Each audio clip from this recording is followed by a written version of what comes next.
So let's go back to this. You hand wrote a letter to President Biden from prison. You said in part these words, "Please don't forget about me." What were you feeling as you were writing? What were the emotions and what was that process? I was teared up writing that damn letter, honestly, because I really did feel like that. I know how easy it is to something traumatic to happen. Yeah. And then, hate to say it, traumatic stuff happens every single day. And it's so easy for it to build, and then that first one kind of starts getting forgot about because there's so much other stuff going on that I was like, I hope I don't, end up in the back of that file cabinet. Like, hopefully I'm not forgot about. Like, hopefully, I'm still on the forefront of the mind because, that's happening. You still got a whole country to run, things to do. It's a lot going on. So I'm just hoping that I stay at that forefront. Like, I was at my lowest, desperate, I'm at your disposal, honestly, is what I kind of felt like. And even during that time, what point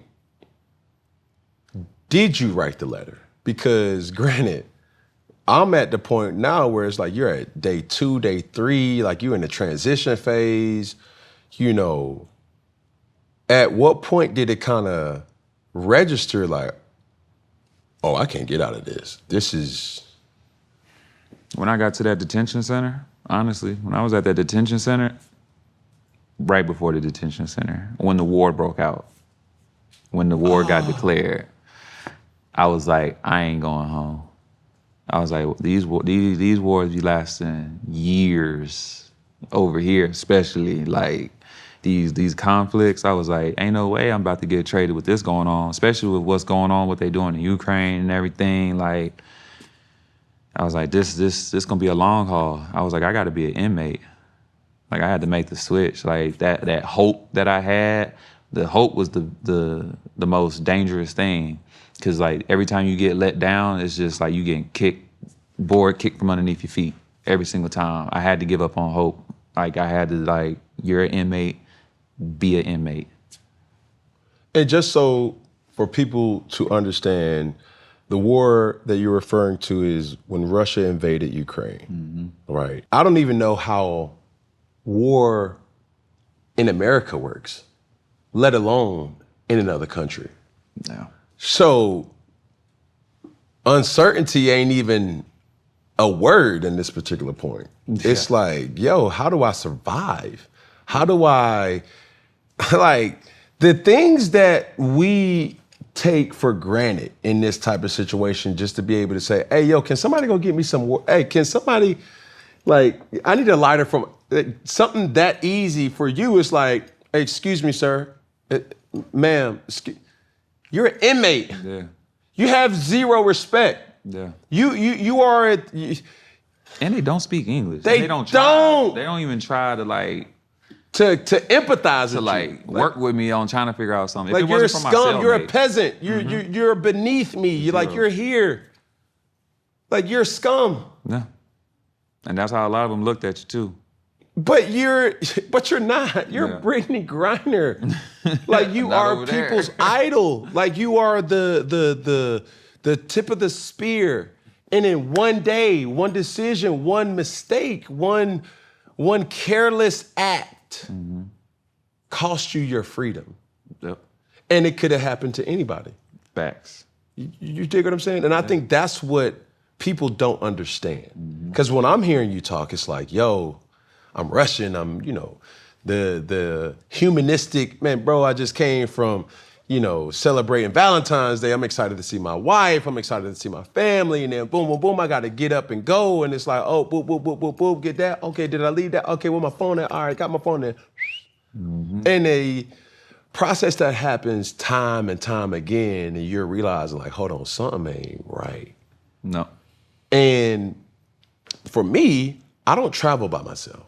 Or if I do travel by myself, there's people that know certain things. I have assistants. I have, people that's like, yo, hey, the driver's down there right now. Everything good? Did you get your bags? They're at gate 8. But I've lived this life for so long that I don't know where I would be without my support system. Even though I found comfort and solitude with being alone, I still need certain parameters that's in place.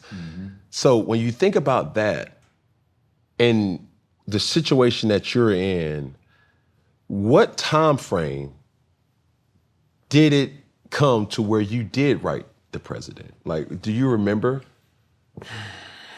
What week, what month, what? That letter definitely didn't come early on. I had been in there for a little minute before that letter came out. I want to say I was in middle of my trial, honestly. Like, looking back on it now, I want to say I was in, like, middle, maybe towards the end of my trial when I wrote that letter, I believe. You know, I try to forget, try to X out a lot that has happened, honestly, but I want to say I was in the middle of my trial, though, when I wrote that letter. Now, to mention any trauma, because God knows what comes or came from this, what has been the most traumatic thing about that whole situation? Just the ripple effect that it's had on not just my life, but like my wife's life as well, you know. When I got back, we had to sell the house. Like, it wasn't safe to go back to that house because the type of mail that we were getting to that address, it just, yeah, like, we couldn't be there anymore. So I came back. They had assigned 2 security guards to me, and we were in a, like, safe house, I guess you call it. And then just dealing with that, and there's been a lot of things that has happened because of that, you know, we got to move differently now a little bit with certain things. And I just think that ripple effect of it just affecting our lives and throwing us off. Like, you know, I was going to retire from overseas ball that year. Honestly, I didn't even want to go back, but I wanted to, you know, finish what I started, get that championship, and I went ahead and went back. We were planning on, you know, starting our family a little bit earlier, you know. It's just so much that has gotten pushed back and had to wait because of that. And then dealing with all the hate that has came from it and is still there now to this day. I think that's been like the biggest part of it all. Shout out to Sherelle. Yes.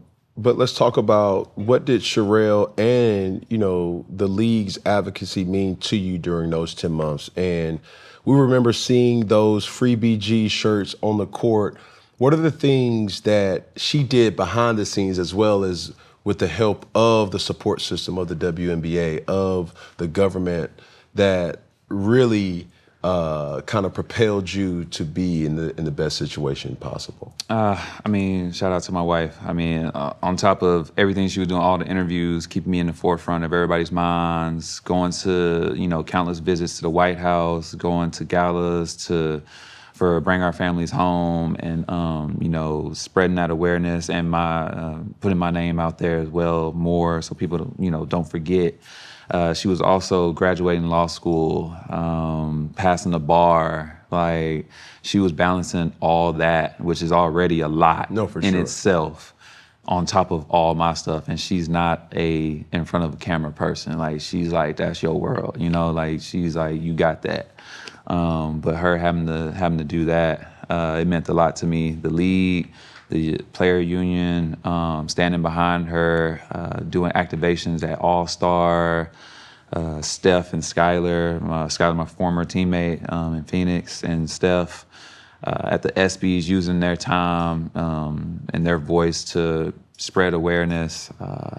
It was a lot going on behind the scenes. And, you know, my lawyer would print out little pictures and things to show me when he would come visit, let me know, like, you know, there are people working for you. People are trying and giving you support. And it would give me a little bit of peace, because I'm just like, all right, like, people ain't forgetting about me. Like, they trying what they can. Like, I was super grateful for that. It was weird in a sense too, like seeing your name on the court, seeing your name on people's shirts like that. You know, normally you start seeing stuff like that, someone gone. So it was kind of weird in the sense of like, because I was gone, but not definitely gone. not all the way. Like you know, Like you would wasn't normally see it. deceased. Yeah, like I wasn't you deceased. were getting but, treatment like, as if you were yeah. no longer. So it was kind of weird in a sense, but then at the same time, I was like, I didn't know I touched that many people's lives either. There's people that I'd never even met before, never seen, and they're speaking on me and my character and what just me being a basketball player did for them. Yeah.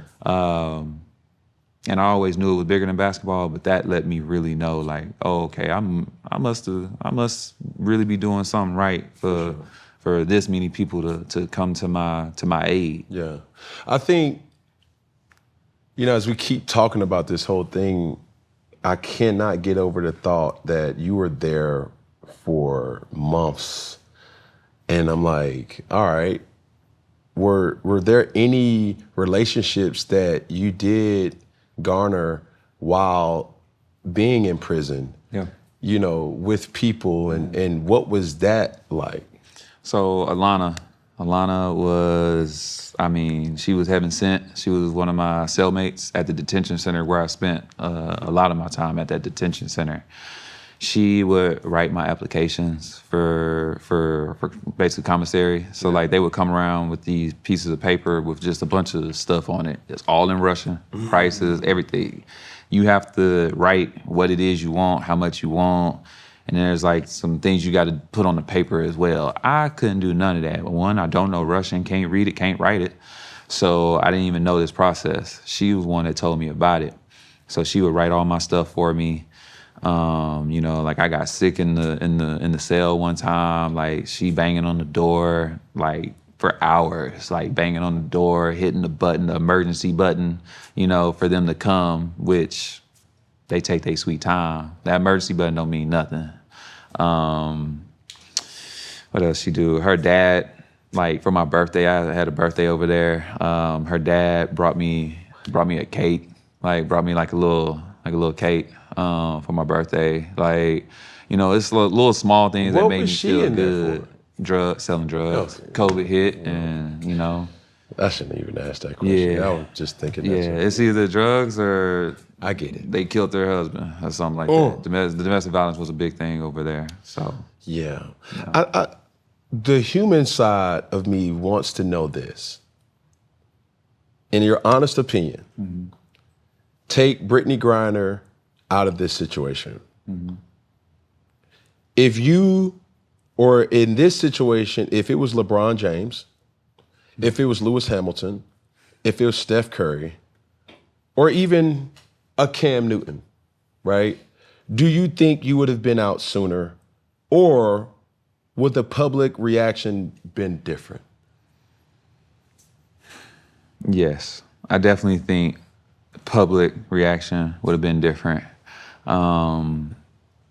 I think if I would have been, I didn't have this appearance like this. I was a little bit more what they would want to call feminine and, that helpless damsel in distress. I definitely think it would have been different as well, too. I think the media and the public reaction would have been different. They wouldn't automatically, wrote me off as a drug addict, a druggie, delinquent. I think it would have been a different standpoint. And as you said, yourself and Bron and all them, like I definitely think it would have been a different calling, for sure. Now, let's keep it a buck, right? This is Funky Friday. No. Right? Are you a drug addict? No. Hell no. Can't be a drug addict and play at the level that we play at. Like, I don't think somebody could be. Like, it's so much that people put on you as a villain. No. Not to know that you have a family, not to know that you're human, not to give the respect of you being a hardworking citizen, no matter how much money you make or don't make. We all have our trials and tribulations. There are certain fixated ideas that a man or woman may have of a person like yourself, like myself, that it's just not true, right? The reality of it is, granted, what is it, THC? Like, that's cool and I get it. But don't put me in that realm as if to say others aren't like me. And that's not an excuse. Yeah. I think what you've endured is definitely something that's over what the punishment should have been. Mm-hmm. Like granted, there's that same situation if John Doe or Jane Doe sees that driving down a street of any city in America, nothing of that magnitude even happens. No. So for that to be the case, I think it is extremely important for people to understand, like, let's put this in reason.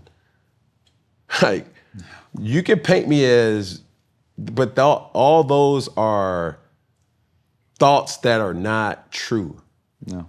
You feel what I'm saying? Yeah. Nah, I definitely get it. People's perspective definitely is off on it. Like, it doesn't match at all.